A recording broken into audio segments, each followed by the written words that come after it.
Right, I'm going to get into it now. Okay, right. Darren, hello. Hello. Let's get this started off with a bit of a bang. I understand you've got a little anecdote for us about fireworks, a radiator, a bedroom. Off you go. Look, I'm not proud of it, right? If I'm if I'm being honest, I was a little rascal when I was young, right? I think most boys were, but Halloween time got hold of some fireworks, obviously, right? Mm-hmm, obviously. 14, I don't know. I was very excited. I took them up to my bedroom, and I remember thinking, I wonder what would happen if I lit one. I don't know why, but I had to do it, right? Yeah. So I did it, and what happens is it goes off in your bedroom. Right? Yeah. So I'm there with a rocket. It's going. I'm like, oh. You were holding it at the same time. time. Yeah. So I managed to open my window and throw it out of the window, which then made it explode on the car, which my mum was really happy about. But when she said to me, how did that happen? I said, well, I kept them next to the radiator, so the radiator must have got hot and set it off. And I love my mum. She believed me. If you're watching this, Mum, I'm sorry. But yeah, that's what happened. I was a little shit. And I thought it was a good idea to light a firework in my bedroom. Wow. Well, it's amazing that you're okay. I feel that could have gone horribly wrong. No, the car was a little bit black afterwards. It was a nice white car, but had some black marks on it. Oh my gosh. I have a similar story. It doesn't involve fireworks though, but it involves me bending the truth a little bit as I was younger. I remember this to this day. I must have probably been at 4 or 5, and I had a sausage roll, and I didn't want to eat all of the sausage roll. And my parents never made me like eat stuff or like do stuff I didn't want to, but for some reason I decided that I didn't want to eat it all, but I didn't want to own up to it, so I hid it under my wardrobe, like this tiny bit of sausage roll, and then my mum found it weeks later, and I blamed it on my granddad, who hadn't been to the house for about 6 months. But it's your granddad's fault. Yeah. I mean, my mum, as much as I'm saying she believed that story, I thought I got away with this for years. When she used to give me peas, I used to hide them under the mash and then give my plate back. Genius. And it was only about 6 months ago she said, I knew you did that, by the way. I was like, what, really? She's like, yeah, every time. So, the art of disguise. She believed the fireworks, but she didn't believe the mashed potato and the peas. So. Fair. That's a good idea. That's a good life hack. If you don't want to eat your peas, guys, cover it with the mash. There we go. Love that. Okay, so I've known you for a really long time. So you are probably one of the few people who knew me in my old job when I was working there as an ops manager before I started Restack. And I have a really distinct memory of me sitting in my old office, kind of like conference room, on my laptop. I can remember the background now. And you were showing me Paiger. And I think Paiger was maybe a year or 2 old. And what I will say, it is an entirely different product to what it is now. It's come on so far. So thank you so much for joining us today, and probably be one of the guests on here who will know me the longest time, which is super exciting. So obviously you had Paiger and you set that up, did you say 2018? 2018, yeah. So 8 years ago, exciting. What were you doing before that, and how did you end up getting into recruitment? So like most people, it wasn't a choice, right? I didn't grow up thinking I want to work in the wonderful world of recruitment. But I was at college and I was taking IT and accountancy. I failed accountancy and I also failed IT because I actually got really, really bored in classrooms. What I discovered was I am not a good student, if that makes sense. But I shouldn't have failed it because from the age of 12, 13, as much as I was setting off fireworks, I was building web servers, I was building websites. I ran my own website building business by the age of 16. So local businesses I was doing websites for, £200 a month, you know, and so when everyone else didn't have any money to go out and spend it, I did, right? But I still failed IT, which is the most ironic thing. But I ended up getting a job at a company called Broadbean, who most people have probably heard of. I was a junior developer there, literally started on £13,000. Right? It was no money at all. And we always went to the pub after work. So I went to work, earned some money, spent the money, went home. And that was my life for the first year. But I was there for just over 10 years, and I worked my way up the career ladder to be their Chief Technology Officer. So by the age of 28, without a degree, without even passing IT at college, I was Chief Technology Officer of a company of Broadbean stature. Reached my dream goal, if you like. And after about, I want to say 2 months, realised that I didn't have a dream anymore because I'd already achieved it. I know it sounds really weird, right? But I often read when celebrities get depressed. I'm like, how can you get depressed? Because you need to have a goal in life, right? So I'd achieved my goals at quite a young age, which is when I literally overnight said, no, I'm starting my own business. because that's the next goal, because that was the next thing I wanted to do. And that's why Paiger was born. Oh my God. I've got so many follow-up questions, so get ready. Do you remember applying for the job at Broadbean? Yes, I do. It was my friend Mike Smith, who has gone on to be a CTO himself. He said, I've got a job here, you should come here. And I said, that was on MSN Messenger, I think. MSN Messenger? I'm pretty sure it was over MSN or something like that. And then within 2 days, I was there. I miss MSN. Oh my God, the group chats. They're like, do you remember like you'd unblock people? And nudging, do you remember nudging? Yeah, good times. My youth was built on MSN. You strike me as a nudger. Yeah, I was. And like constantly changing your profile status. Like, I'm feeling a bit emo today. Yeah, where are you? I'm like, yeah, great. Oh. Then we transferred into Skype, didn't we? And then it was like BBM. Yeah. Oh, BBM took over. Facebook. Now it's LinkedIn. LinkedIn, yeah. Yeah, WhatsApp's, I've still got a lot of WhatsApp groups. But yeah, LinkedIn and WhatsApp, that's it. I'm on a WhatsApp group that's got over 250 people on it. Yeah. I have to have it muted. I cannot bear it anymore. It's too much. I think I may be in the same WhatsApp group. Yeah. I have it open on a screen, a separate screen all day, because I like to respond quickly. So yeah, I've got 2 screens and one of them's dedicated to a single WhatsApp group. Fair enough. And shout out to the lonely marketers. If you're in recruitment marketing, join that WhatsApp group. It's pretty great. Exactly. Okay. So something that really hit home with me is you said you became CTO and you'd accomplished your dream, right? Yeah. Which is fantastic. What's your dream now? My dream now is to take Paiger as far as it can go. So, and what I mean by that isn't necessarily revenue. Obviously, I'm money motivated, right? Everybody should be, runs a business. But, you know, I like the idea that we've got US presence, we've got clients in Australia. That for me, when I first started in my shed in my garden, was a very distant dream, right? But now it's actually a reality. We do have customers in the US right now logging into Paiger. So, yeah, it is taking it to as far as I can take it. Yeah, that's the dream. Because even as a software dev, when I was building stuff for Broadbean, I don't know how to describe it, but when people use what you've built, it really does give you a sense of accomplishment. Yeah. And when it's something you've built and then actually it's something you've built that's wider than just the tech, it's, you know, like times 100 is the feeling. Wow. How will you know when you've got it as far as you can get it? I think it'll be more when I decide that I've had enough. Okay. So when we interview people, they always say, where's the exit plan? When are you leaving? All right? And you'll know, because I'll stop being the first one in the office, the last one to leave, the person that works every single night, and I'm still, you know, I was fixing a bug 2 nights ago until 1 a.m. Right? When that stops is when I'll know the time's right. Fair enough. Wow, I'm excited to see that for you. And I think that's really important. Like, I loved my old job. I was good at it. It was well paid. I loved it. But I knew that I had a bigger purpose and a bigger dream than what I was doing. And I would go, I read a book, it was called Finding Your Purpose by Nick Craig. Yep. And someone recommended it. And I would go into my boss's office and say, hi Tim, yeah, I want to go and work with other agencies.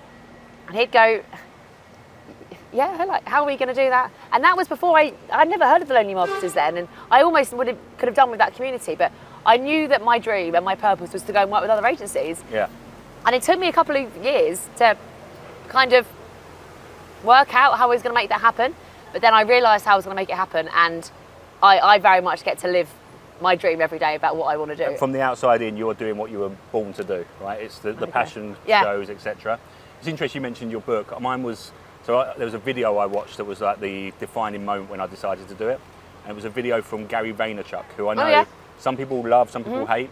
But the video was, whose effing permission are you waiting for?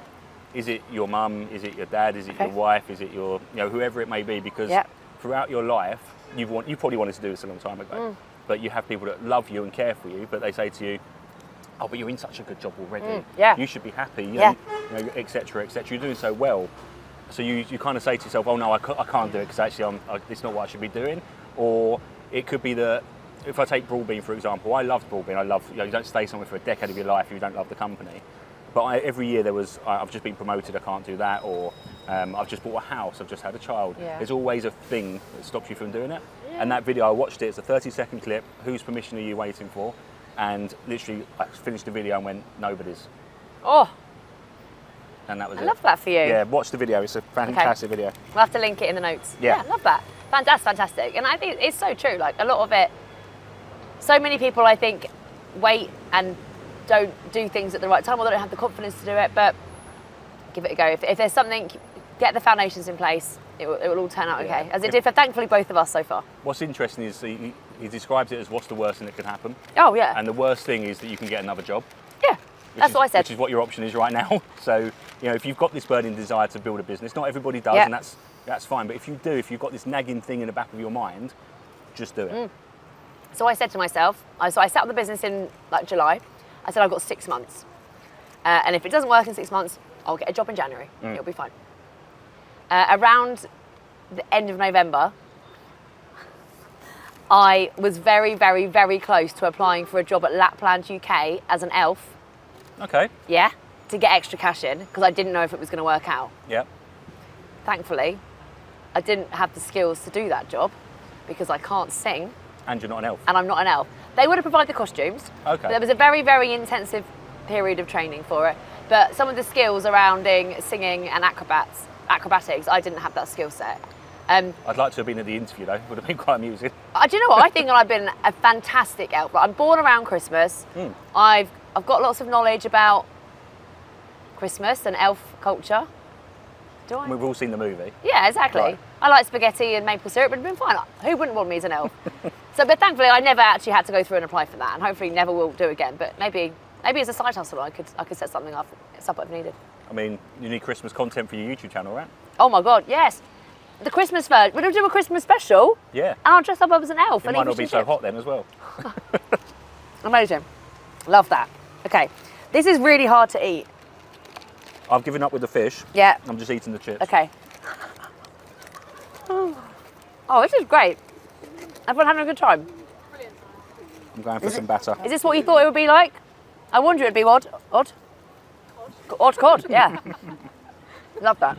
So one of the thrills I can imagine you get as a developer is when you build something and it works, right? Yep. Not when it works first time. That's when you question the code. Oh, okay. It should never work first time. If it does, you've done something wrong. Okay, fair. That's good to know. I'll remember Just that. say no.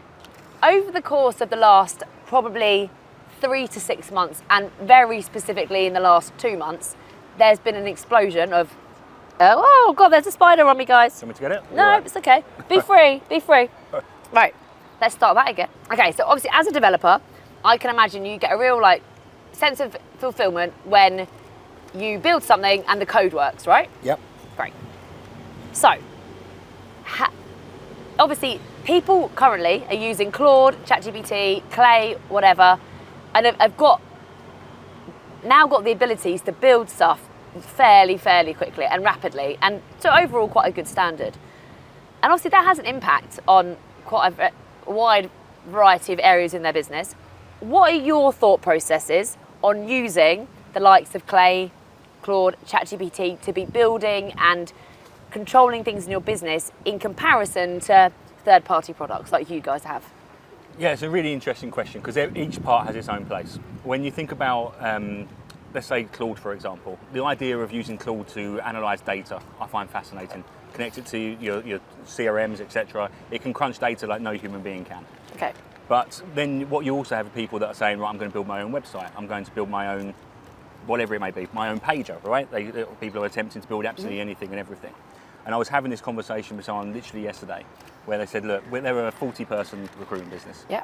And one person in the business has gone away and mastered Claude, mastered Clay, etc. And they said, look what I've built. And it's brilliant, right? For somebody with no technical skills to actually end up with a product that is usable and tangible is fantastic. But the big question becomes, right, that one person now has that knowledge. How are you going to scale that across 40 people so they all work in the same way, so that it's actually repeatable and scalable, and you can document the process? And then what you need to think about is when you hire new people, right? Because we have high turnover in this industry, unfortunately, right? So a 360 recruiter already has to be good at sourcing candidates, whether that's Boolean searches, whether that's writing job adverts. Then you've got cold calling, BD, relationship building, the list goes on, right? And now what we're going to throw into the mix is I also need you to be an AI expert, know how to use Clay, etc. Yeah. And what we typically do is hire people that are maybe grad level or 1 or 2 years experience. Yeah. Right? So for that salary with the expectations, it's not realistic. So what you end up with is one person in your business that is running your tech, right? Now, what you've actually introduced is a single point of failure across your entire business. Okay. Right, so I think I'm a techie, so I think people are like servers, right, which is really horrible. But you would never have one server running your product. Okay, fair. Right, because if that server goes down, you're screwed. Interesting, yeah. Right? That makes total sense. So if you have one person in your business that is responsible for running your tech, maintaining your tech, you're no longer a recruitment business. One, you're a tech business, but you've also got a single point of failure unless you're going to build an actual development team, somebody that's actually going to scale that product. So you've made your onboarding harder, you've made your training harder, you've built a single point of failure in your business, and you probably actually, when you break it down, when you take into people's salaries, etc., you probably even haven't saved any money. And the time you've taken to build it all. Time is not free. People mistake the fact that time is free. It's not. So actually what you've done is put a massive risk into the business, a data risk, GDPR risk, the list goes on, and you haven't built something that's scalable. What you've done though is one person has achieved something brilliant, and it is, and you should celebrate it. But then what you should do is go, right, we now know what we need as a business. We're going to go out to market to find the right people, the right processes, the right software that actually fills the gap. Yeah. And it's almost like a brilliant way to prototype your shopping list. Before, when you buy tech, you used to go out and, I called it shiny tech syndrome. You see something, you're like, oh, I need it. When actually what AI enables you to do is test it. Do I need this? Does it actually resonate? And yes, brilliant. Let's go out and find the right solution. And I think the reality of it also is that all of those AI products are changing on a daily basis as well. So what you can do in it is different to probably what you could do yesterday, which is different to last week, last month. So not only is there a single point of failure, there's also that alongside with a product that's rapidly changing, which people then have to go in and learn and understand what that product is, what those changes are, and that can have a massive knock-on effect to everything else. Yeah. I'm just throwing out some numbers. Let's say Paiger costs you £10,000 a year. Great. Right? Then you have to have somebody come in, that if you didn't buy Paiger, you'd have to have somebody come in, set up Clay, set up Claude, set up all these other tools. So you've got about 5 or 6 dependencies, plus that person's salary. You're probably looking around 120,000, but also you've got that, what if this person leaves? Right? What if they go on holiday and the whole thing breaks, What if they get sick? Right? Suddenly you're absolutely screwed. So I love tech, I love AI, clearly I do. But you've got to use it in the right way and just think about what you're doing. Yeah, what if they're so good, they then get headhunted by another competitor and they're out. Reality, then you've got nothing. That is what will happen. Interesting. I find it fascinating how quickly our industry is changing. But my biggest concern is that we're just doing more of the same. As an industry, I don't think we're learning. Like, we've gone through a process and we've spent the last 10 years all banging on about data. We need better data. We need accurate email addresses. We need segmentation. We need marketing campaigns. Great. And now we've got all the data. We've spent 10 years tidying it up. And now we're shoving it out, putting it into a third party that, as you said, is a GDPR issue. And we're still not owning it. And I just feel like we're making the same mistakes because we're not properly embracing the tech, the processes that we've got that is actually going to make the business more money. We're just kind of being busy fools at times. We are, and I scroll Instagram, right, and I see probably every third advert is somebody saying, I could automate your recruitment agency. I can automate this, I can automate that. We have very different adverts. Well, that's what I get. The reality is, if you try to automate your business development, what you're doing is you're automating the bit that makes you great. Yeah. Right? Recruitment's a human-to-human industry. Yeah. You should be automating your admin process, your back-end processes. Your front end, you should be absolutely keeping to the human beings. And I do worry that you're going to see short-term results, but ultimately it's going to be the detriment to your business. I agree. So we love AI, but also use it properly, is the conclusion. Yeah, I'm a techie. I'm not going to sit here and say I don't love AI. I do. But we're trying to make AI drive efficiency within the business, not replace. And I think a lot of everything, I personally think Claude is good for having really good outputs, like proposals, documents, again, some data stuff, but it can give you all the data insights you need, but what are we actually telling the recruiters to do with that data? If we know that their target client is likely to go and hire 10 new developers next month for this new project, have the recruiters then got the skills to say, we've had the insights that we think you're going to be hiring, how can we help you support those and that roles? Like, we had the recruiters got the soft skills to interpret that data and actually move it along and take action on it, or are we just trying to see all this information and not actually having the outcomes that are going to drive the revenue fundamentally. Yeah, and that's why we launched Paiger Intelligence. I don't know if you've even seen it yet. Oh! But it's available to our current customers right now, and it writes their day plan for them. So every single day they log in, and it says these are your ICP customers, your ideal customers. It says these are the opportunities, this is the person you need to speak to, this is the research done for them, this is how you get in touch. So it's really who to call, why to call, and when to call. And that. yeah, that's what's making a real difference. And that's where I think AI plays a part, but it doesn't automate the outreach. No. Right? I want that to be a human being picking up the phone and, maybe go for lunches. What happened to lunches? Here we go, more fish and chips, people. Here we are. Well, I've just ripped off the fish now. That seems like quite a good way of doing it, actually. Right. Yeah. I find the whole Claude thing fascinating. And I also think it's kind of a bit of, is it just another fad? Is it just another bit of, are we all talking about Claude in the last month and now it'll be a new thing in another 2 months' time? I don't think it's a fad, but I do think that right now it's the new toy. And reality is everyone's saying it's brilliant, it's going to do this, it's going to do that. Like I mentioned websites, I've seen people build websites, but then they want to add pages to them. They want to make sure it's ready for Google for jobs, etc. And they realise, actually, I can't quite do the next stage. So as I say, rapid prototyping, whether that's a website, whether that's, do I need this piece of tech, does this solve our challenge? Treat it as a prototype, and I think it's a really good tool. Fair. Is Google for Jobs still a thing? Yeah, it's massive, yeah. I wonder how many websites aren't optimised for it. Quite a lot. Yeah. Quite a lot, especially recruitment websites. And it's a real shame because what I see is when you go to Google and search for jobs, you see the job boards like Indeed, LinkedIn, etc. on there. And then that click-through goes through to them. And then the recruitment agency gets the click and the applicant and goes, Indeed gave me X, or LinkedIn gave me X, when actually they could have gone straight to the source of the actual initiation of the journey, which often is Google. I was with a client this week. I had a look at the website. They don't have any jobs on the website. There's a button and they all go straight to LinkedIn. And I was like, this is costing you money, guys. Like, let's think about that. Whatever next. So, obviously, the product, your product is 8 years old. Yep. It's changed a lot in that time. Yes.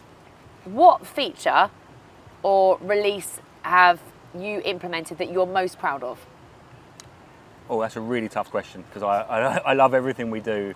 And the answer is it depends on which persona is using the product. And what for you? Like, what do you personally think was the best bit? Or did you launch that was the best element of it? I'm going to say intelligence because it's honestly making a real... Like, we've had people that have made placements in the first week of having it. Oh, wow. For contract roles, it's just a real game changer because historically people said, it happens so fast, I can't keep up. But actually, because it's finding the signals and you're actually getting them early, it's actually really making an impact. So, yeah, I'm going to say intelligence from a commercial point of view. From a what did I love that we did? I'm a marketer at heart, I think, and it was the ability to get the great content that marketers are doing out onto recruiters and leadership profiles, because that's still having such a big impact, driving more traffic. But that was ultimately where we began, so I think that's why I've got a soft spot for it. Is it true that something like only 1% of people actually post on LinkedIn still? Yeah, 1%. And if you think about it, it's from the top down. So normally when I speak to recruitment businesses, I say, you're expecting your recruiters to share, but the CEO hasn't. Well, that's where we need to start. So let's get the leadership team sharing your great content, and that will then filter down. We've also got a really good playbook on our website around why to KPI social selling. Because so many people I speak to, they've not even thought about, is it a core requirement to actually post on LinkedIn? And I'm a big believer that social selling should be a core requirement now, minimum 3 posts a week. And a lot of time people say we can't do that because we can't measure it. And that's where if you've got Paiger, you've got the leaderboards, etc. So yeah, please put KPIs in place for social selling. You'll see a huge difference. What people tend to do is just go, that's marketing's problem, or marketing will sit with you once a week for strategy. If you're not as a leadership team saying you have to do it, marketing's fighting an uphill battle and it's not fair. I agree, and I think the way I look at it in our business is I actually, we don't have it as a KPI as such, but we have it as like what the expectations that I have for the team is that they post regularly. You've just rebranded KPIs. KPIs. I did. And what I'm hoping is that, and what has happened in the last 3 years, is that we don't really sell on LinkedIn. We just put stuff out like this. We share some tips and tricks along the way, give them insights about what we do, and we get so many inbound leads off the back of that because people kind of like who we are, they like what we're saying, and we're giving them free advice, which is so valuable. And that's really important to me. So I post as often as I can. trying to give away free stuff or like free valuable content. And the team definitely then follow that as well, which I think is important. Yeah, it is. And you're leading by example, and that's the most important thing. Oh, thank you. There you go. You KPI'd yourself. I did. I do my best. Some weeks and probably more so in the last 6 months, I've been a bit like, oh God, what am I going to post today? But I always find something, and I will normally dictate something into ChatGPT and be like, this is what I want to say. Because I'm normally on the move, and then it will type it, add the grammar in. Then I spend 5 minutes editing it, thinking I should have just written it in the first place, and then post it. So yeah, but it's all good fun, and I try to make it sound like me, of course, which is the most important thing. I cannot bear it when you see something that says, I was in an event, no fluff, and I'm like, no one says that. Probably why I love, in our product, we've got the AI personality, and when we're talking to recruiters, we say you've got to set up your personality. And often they say, I haven't got one. It's like, yeah, you do, of course you do. How do you speak? Send us some of your emails, etc., so we can mimic your writing style. Because, if I see any more posts with M dashes and, suddenly everyone's an English literature major, aren't they? And I'm like, that's not who you are. No, exactly. I love that. Yeah. My mum started using AI recently. She came to the Rec Expo, then went on to a talk about AI, my mum and my dad. My mum uses it to write greetings cards, to write her church newsletter. She loves it. She is obsessed with it now. Yeah. But I think because she's realised it can actually help her, it's not scary. Well, we already spoke earlier about your mum being an absolute legend, didn't we? So she is. Hi, Mum. And hi, Dad. You're also cool too. That's not what she said earlier. Yeah. What's really interesting is talking of AI. So we walked just down the road to get the fish and chips. And as we were walking back to the park, there was a car that went past. And I was like, oh, it's one of the Google Street View cars. And you went, no, Holly, that's a driverless car. I nearly dropped the fish and chips. I couldn't quite believe what was going on. 1, what the hell was that? 2, how did I miss this? 3, what's going on? Like, wow. It's called a Waymo. A Waymo. I still haven't got over it. They've been in California for a while. So, is that AI? Is that... It's AI, it's sonar technology, it's everything rolled into one. So everything that Teslas have had for quite a while, Waymo have taken to the next level, and Tesla will have their own version very, very soon. But it's absolutely AI because it's processing real-time images. That's why it's got the cameras everywhere, and it's actually spotting problems before we could even see them. Yeah. So that's why when we sat down, you said, "Oh, I'll be quite scared to get in one." Actually, I think it's maybe safer than a human being. Well, yeah, probably. And you haven't seen my driving, so definitely. There you go. So what do you think about them? How do you feel about them impacting our society? That's the bigger question that always comes to, right? Because I love the tech, and I see that's brilliant. But then the impact that can have on taxi drivers, the impact it can have on lorry drivers, that's probably the bigger one, is absolutely huge. And I don't think we've got the answer yet, because everyone says, oh, don't worry, it will create jobs.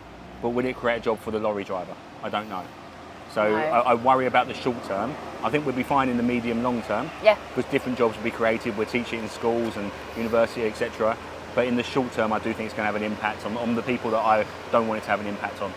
Yeah, 100%. And I also think, but will it have an impact? Like, I go back to my mum and my dad. Like, they're 70, 75.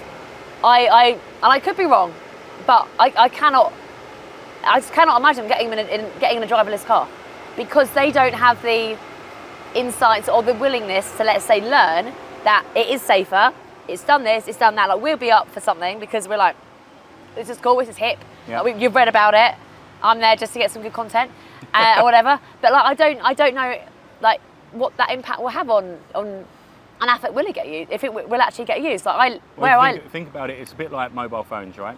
We're now at the point where there's no landlines. Give or take. Yep, my parents got rid of that one. Yeah. But how long did it take them to give up their landline? Well, they moved house.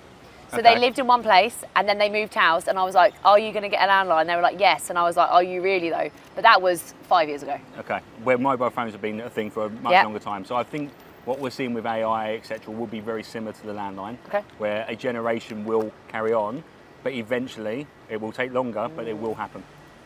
So we're still in like dial-up phase at the moment. We are, yeah. With a certain generation, but what you're seeing is a new generation coming through. Yeah. They will use AI for everything. Yeah. Interesting. It's amazing what new skill sets the new workforce is having. I think I don't have the stat off the top of my head, but there's so many of I think it was something like 70% of the future jobs, the skills haven't even been created yet, because there's new stuff coming through, which I find phenomenal. Like it's an amazing time to be living in and also working in. I think especially in our industry where this has such an impact on so many different areas, and we're kind of seeing this all come to life because we both work across clients in multiple different industries, from pharmaceuticals to healthcare to construction, and it's amazing how it's all kind of impacting different groups of people as time goes on. Longer term, if we want to get really into it, because we do. Immigration is down, birth rates are down, which actually means if you fast forward 50, 100 years, the question isn't will AI replace jobs, it's will AI replace jobs quick enough? Because if we've not got enough people being born, we've not got enough immigration, we don't have enough people for the job. Wow. Oh God, this is a bit depressing now. But it's not. There's got to be an upside. There is an upside. There is an upside because we should, at some point in the near future, whether that's, and I say near future because I'm talking in like 20, 30 years, but that's, that's near. It's not that far away. We may even get down to a 4-day week that we finally dreamed of. You never know. Oh. What would you do if you had an extra day every weekend? What would I do? Ironically, I'd still work on the business, obviously. Now, what would I do? No, look, if we're being honest, right, running a business, I've missed things in my kids' life that I shouldn't have missed. And if it gives the opportunity for that, I'm all for it. Lovely. How old are your kids now? 7 and 11. So Sophie starts secondary school literally in September, which blows my mind. And as 7 and 11-year-olds, when I grew up, I wanted to be a teacher, ambulance driver, goalkeeper. Okay. And I never knew what I wanted to do, but I always wanted to do something really like practical. Never wanted to work in an office. Your 7 and 11-year-old, if you ask them tomorrow, what jobs do you want to do when they grow up? Like, what sort of things do they say? Like, has that changed to what we wanted to do? It has, in terms of YouTube is now a thing. Both of them. I want to be a YouTuber. They'll love this video for you then. They will, and the social media ban might end up changing that because it has absolutely influenced their life in that way. They see that as the dream rather than what I would consider to be a typical job. So they want to go out and do like full-time YouTube content creation? Absolutely. Do any of them have done stuff already on it? Yeah. So my daughter used to have a channel called Messy Madness, which I've stopped. But she had a slime business. So during COVID, amazing. She was making these slime kits for people to make. She's had an Etsy store and she does summer fakes, etc. So we've put a stop to it now. She's going to secondary school, but she's made a decent amount of money. So I was trying to teach her that you don't actually have to get a job. You can create your own job. So she's now got that experience that actually, because at school you don't get told that, right? You get told you need to get this degree or whatever, and then you go get a job for somebody. So I wanted to make sure that she can see actually you can do that and that's fine, but you could also make money yourself by doing whatever it is. And for her, it was a slime business. Good for her. Yeah, so I've got to find one for William now. What's he? He's 7, I'm guessing. He's 7, yeah. Yeah, but we stopped it now because she's got to concentrate on secondary school. I think that's fair. She can pick it up again. Yeah, and it might be the money's there for when she's 18. So when she turns 18... Oh, think of the interest. There's the money you made selling slime. That's cool. Do you know what? Like, that is such a good skill to have. Like, whether the amount of stuff that she would have learned about adulting, budgeting, filming, editing. Yeah, giving change to people at the summer fete, that's a big thing, having to talk to people. Sales, she's absolutely, I made her stop people as they're walking past. A bit like the Rec Expo, she's there. Send her up to the next one, yeah. Yeah, she'd probably do better than me. I reckon, well, yeah, it could be child labour, but no, it's fine. Yeah, she'll love it. Is it child labour if it's your own child? Yeah, it probably is, isn't it? You could pay her. No, I don't want to pay her, no. Okay, well, fair. Got to think of the profit. No, that's really cool, and I think that's really important that she's learnt a new set of skills. Like, if I look back at a lot of the things in my life, and when I was growing up, a lot of the skills that I think has made me into the person who I am today is kind of that my childhood. Like, I'm an only child, and therefore, whenever I would go on holiday, I would be really outgoing because I had to go meet new people. Yeah. So I walk into a networking event and I'm like, hello. You are a bundle of energy. Thank you. Really are. And I always had to do that. So ever since I was little, I always had to go and make friends because who else is going to go and play with me and do handstands with me on holiday? So I made friends, and I've used that for everything else. And then I would get involved in things like brownies, stuff at school, that then kind of taught me those life skills about looking after customer experience, whatever, at the fair, and giving the right change, and just leveling up and being organised. Like, I'm a great hostess because I got a Brownies hostess badge when I was 8. There you go. Served up the tea and cake. Yeah, well, exactly. I don't know if I'd get my hostess badge and making you sit on a slightly sweaty park bench with some fish and chips in a lot of paper, but there we go. Like that. Who cares? I got the badge, and it's on my sash and somewhere in my parents' loft. It's still there, brimming with pride. You've got to get that out for a LinkedIn post. There you go. Okay, absolutely. I will. That's my action point from this. I will get out. I've got my book as well. I think it says all the badges that I got. Abseiling badge. The hostess badge was my real pride and joy. Oh, that's the big one. Yeah. Everyone wants a hostess badge. But they're probably, I think now they've got like park run badge and loads of different like. I've got no chance of getting that one. Coding badge. So maybe there needs to be like an adult version of Brownies and like girl guiding and scouts and everything, so we can be learning more skills as well. That would be very good. But is that already just a thing? Is that not the open university? Yeah. But no, we can make it more fun. Well, technically, Funiversity. Funiversity. This is a thing. Funiversity. So what would you learn at Funiversity? I'd like to learn how to actually like make a fire. Like maybe we have to go and live somewhere and survive for like 2 days. I think that'd be good. Learn how to make a fire, and that's a useful life skill. I've seen it on films, right? I'm not sure it is as simple as that. I would like to learn how to catch a fish. I'm currently going through my bucket list of things I want to do before I'm 40. On there is catch a fish. So you catch the fish, I cook the fish. Perfect. I'd also like to learn something really, really practical, but not like how to thatch a roof. Like I'm never going to need to know it. I'm unlikely to buy a house that's got a thatch roof. But how do they make it? I don't know. How do they do it? Like, would that be a cool thing to learn? Maybe. That doesn't sound very fun though. At Funiversity, learning how to thatch a roof. Depends. I don't know. Maybe you can jump off the roof at the end and into. Then we can abseil down. That's another skill. Yeah. Fun. Okay, what else can we do at Funiversity?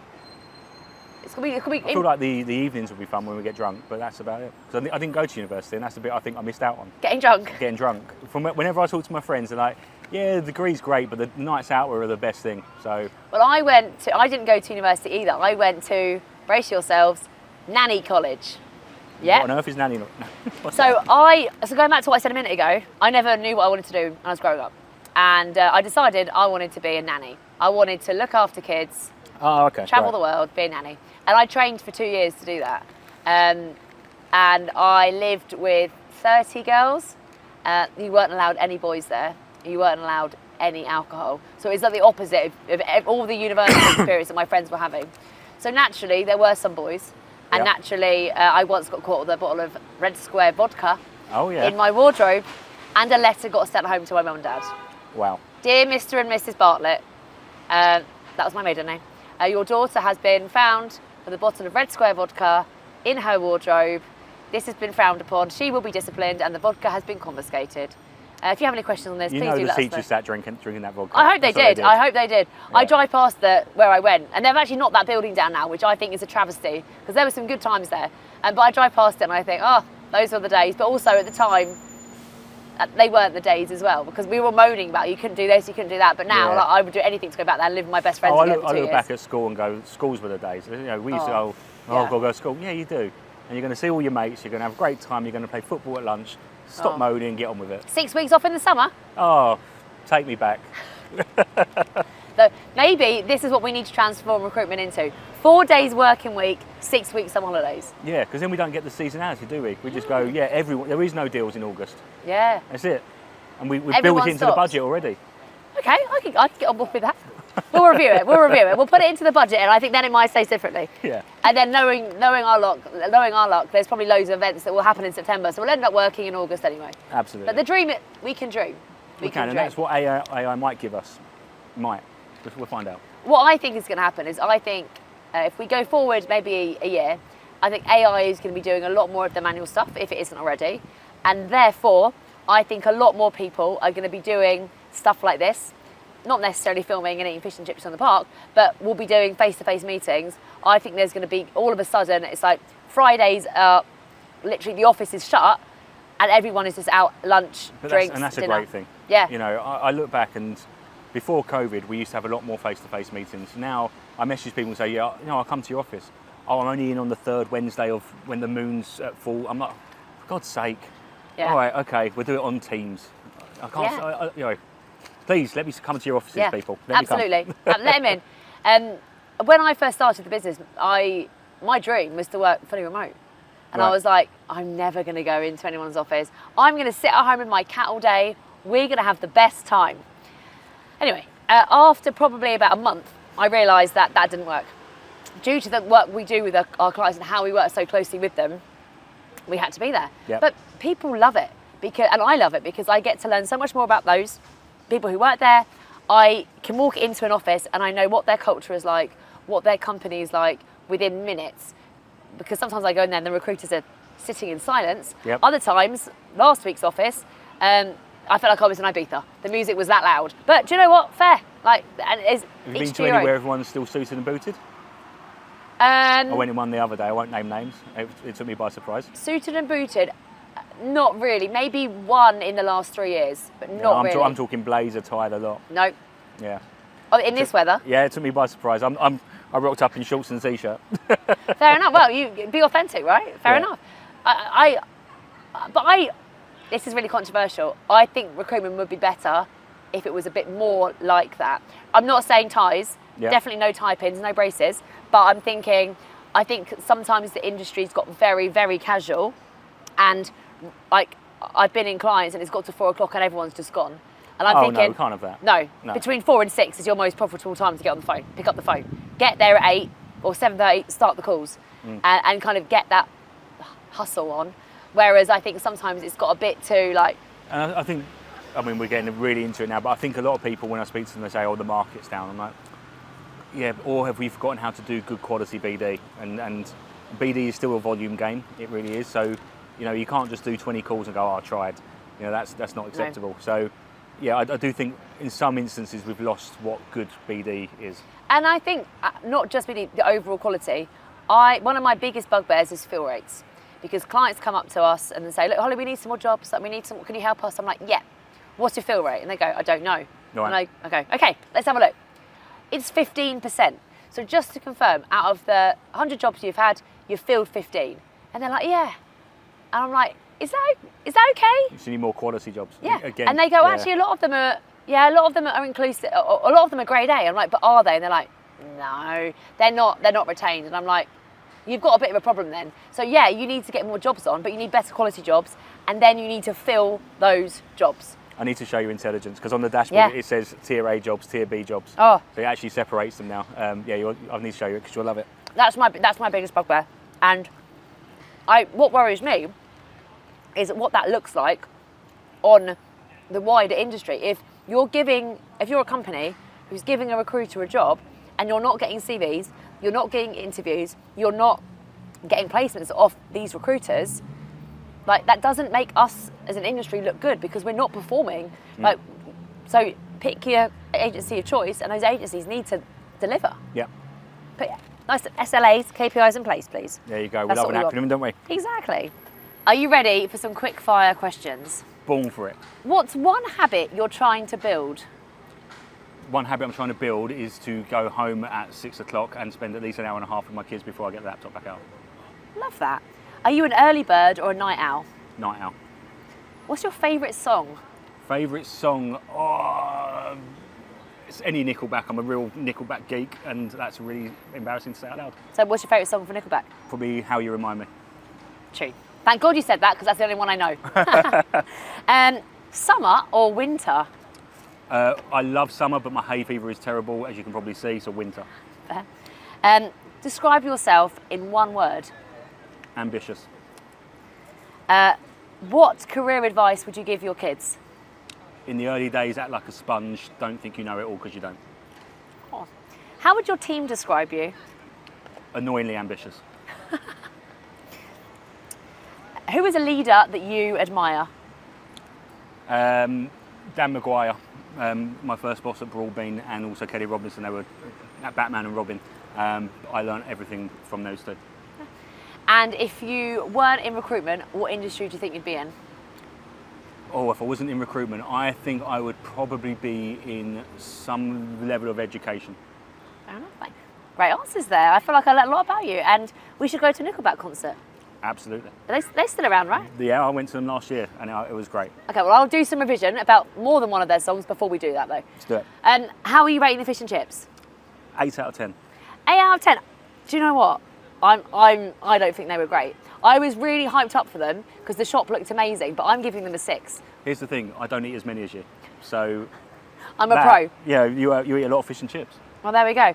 Well, look, thank you so much for joining us. You've been a fantastic guest, and thank you for joining us in what is, I think, the hottest ever recorded day in the UK. Yeah, apologies for the sweat if you can see it. Not at all, not at all. Thank you so much for watching. Come back and join us next time, same place.